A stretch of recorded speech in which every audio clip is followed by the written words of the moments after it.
Para namang baliw to, nagulat ako. Ay, sorry kung nagulat ka ha.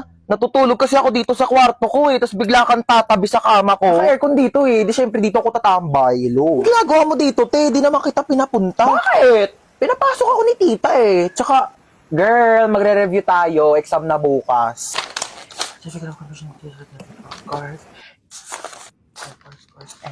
Lulu, feeling show. Ano ba? Can't you see I'm trying to learn here? Gila mo yan, Ted. Di ba ako sa'yo? Ano ba to? Hindi ko magets. Bakla, wait nga. Nagugutom ako, te. Ano bang pwedeng kainin dito? Ay, tara may coffee. Akin na to, Bea. Lu, parang ang ganda nito panoorin, te. Nood ka tayo movie. Hala, oh my God, tara. Oh, bakit? Wait. Ano? Nandito ako para mag-review tayo, di ba? Bakla, tama na tong pagpapanggap natin. Hindi talaga tayo makakapag-review. May point ka. Sige, ano ba movie yan? Hala, oh my gosh, maggagabi na, girl! Hahanapin ako ng parents ko. Alam mo namang strict sila Bakla, tama ka na. Charis. Pero wait nga lang, tatay lang ako.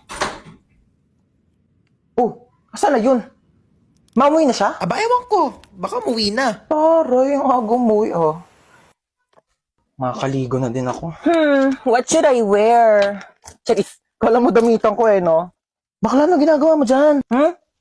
Kumukuha ng damit. Maliligo na ako, te, para mamaya presko na bago matulog. Hoy, mga damit ko yan. Eh, di lalaban. Article mo maganda. Ay, te, arborin ko to, Ganda na ito. Bagay to sa akin. Hindi kasi ito bagay sa'yo, kaya akin na lang. Saka na, masarap? Sarap talaga na ito, tita. As ito na talaga yung favorite ulam pa, favorite pagkain ko sa lahat in the whole universe and in the planet, and our planet, Earth, and everything in the world. Nagluluto nga lang siya ng ganito pag nandito ka Siyempre, ako yung favorite child Di ba tita kang favorite na anak? True. Mahilig kasi si tita sa maganda. Pangit ka kasi. Uy, tita, lutuan mo ko adobo bukas, Ay, oo naman. Taray, nandito pa din siya bukas, Wala kang bahay, be? Meron. Dito sa bahay nyo.